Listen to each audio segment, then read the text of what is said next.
Okay, number 5. Not going to like this one. Practice.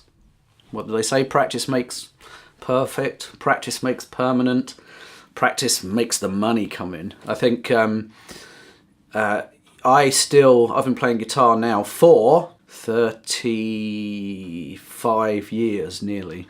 I know it's hard to believe, but it's true. And I kind of feel now that I realise there's more that I don't know and that I will never know, you know, than when I started out.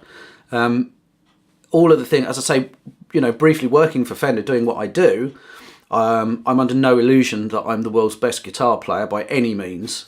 But I can, if someone says to me, can you play a funk part, or can you do a bit of chicken picking, or can you play a detuned riff, could you play a blues solo, could you play something that's a bit more jazzy, I could probably do most of those things fairly well. There's an awful lot of things that I can't do. I can't do the Chet Atkins thing. That just makes my head go funny. I can't play, you know, really good bebop. I can't play jazz chord melody stuff. Oh, I can't play classical guitar.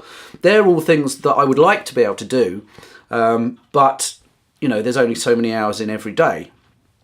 So what you need to do is you need to make sure that you practice the things that are going to make a difference to your ability to work. Okay, so from many years of teaching and stuff, the things that always crop up, the number one thing is rhythm and time, and what people always describe as the pocket, playing in the pocket, being able to play with an ensemble of other people and get into that groove, into the pocket, so the whole thing melds into one. Whether it be metal, country, fusion, funk, what, you know, talk about, oh yeah, it's really funky, it's really groovy. Everything has a groove, and you need to be able to sit in that groove, and if you can sit in that groove and create something that makes the whole bigger and better, then you are more likely to be asked back and to play again. So everything you do should be done with a metronome, at least. That's kind of the minimum requirement I would suggest for practicing. You know, you can sit there and if you're practicing scales, if you do it without any rhythmic guide, you could be playing like 3 notes, then 2, then 3, then, you know, if you've got a metronome going, you can play 8th notes, 1 and 2 and 3, or you could be playing 16ths, 1 2 3 4 1 2 3 4 1 2 3 4. So everything that you're doing actually is in a rhythmic framework. So when you get together with other people, you're playing in time, you know, which I think is probably the most important thing.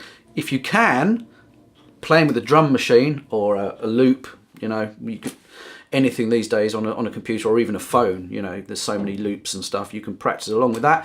That's even better because then you get a feel of, you can play on the beat, slightly behind the beat, ahead of the beat to push the music, and you start to listen, and your playing will then reflect what the bass drum's doing and the snare or the hi-hat.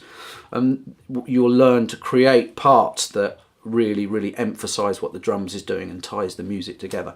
So at least a metronome, and it's just great. I have a friend who's a great musician, does a lot of work for TV and film and that kind of stuff, and it was a bass player originally, and I remember saying to him, what do you do to practice? And he said, I'll set a metronome really slow and then try and play a note on each. You know, I'm talking like 40 beats per minute. And if you can get that, it's a lot easier when you play faster. All little things like that are really good practice.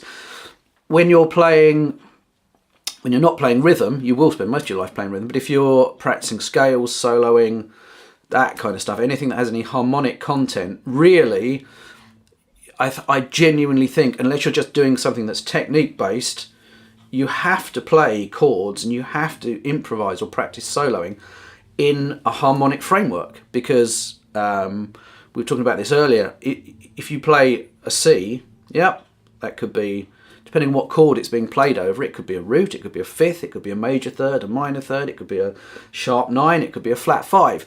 So that note only really has any value when you hear it in relation to being played over a chord. Okay, so, and the people that we love, whoever is your favourite guitar player, whether it be David Gilmour or whoever, or Guthrie or Steve Vai or Jimi Hendrix or Joe Pass, the reason we love their playing is because it has melodic contour to it. It has like a push and a pull, and they hear every note they're playing, how it sounds over the backing, and thus where it needs to go next. So you're not just whittling. You know, there's a lot of people out there who are extremely technically proficient but very unmusical. Then you get other guys who can play 1 or 2 notes, you know, just Albert King, someone like that. They'll play just a couple of notes and hold it, and it's how that note sounds, the tension and the release against what they're playing over, that makes it sound really good. And you can only develop that kind of ability by practicing scales and arpeggios over chords. You know, so if you look on the internet, you can look on YouTube, and there are thousands of backing tracks. Put one on, play a minor pentatonic scale, and listen to how each note sounds against the backing. Is it happy? Is it going to just sit there? Does it feel restless? Do I need to go up? Do I need to go down? Does it need to resolve back to the one chord? That kind of stuff, you know. And then hopefully you'll get to that point where you're playing live and it's your chance to solo, and you play something and you can hear where it wants to go. And those are the really, really enjoyable times where you're playing, you can actually hear what you want to play. You're not just following patterns on a fretboard, which is what guitarists are really, really guilty of. Really guilty. I've done it. For years, I just thought all I have to do is learn where to put my fingers and then go like that. And it's not very musical. Whereas and again, guys who do a lot of session work, they'll listen to something even away from the guitar, or they'll hear a little melody and they'll find it on a piano, or they'll find it on the guitar, put it on the track, and you just go, oh, that works. It sounds really, really good. So whether you're practicing rhythm guitar, which you are going to spend 99% of your life doing as a working musician, you know, it's got to be with a metronome. Do it with a drum track, try different feels, play with some fusion backing tracks, play with some reggae backing tracks, play with some Norwegian black metal backing tracks, because you might have to do it at some point as a working musician. You know, there are thousands of backing tracks all over the internet. You can pull them up, just practice. So if you're practicing scales, you need to learn the intervals in the scale, how the scale sounds, but most importantly, how that scale sounds in a musical framework. What does it give to the tune you're playing from a melodic point of view? Do I need to go up? Do I need to go down? Do I need to resolve? Etc. etc. You know, the ultimate kind of end point of that, I guess, is like the really great jazz and fusion improvisers who can just hear everything that they're playing. They know what the next note's going to be every time. And you, like I said, if you go somewhere and you do something, the ability to play something that is in time, obviously, that is sitting in the pocket, that adds to the ensemble, but also is melodic and memorable, you know, that is how you will be asked back. That's how you'll continue to work.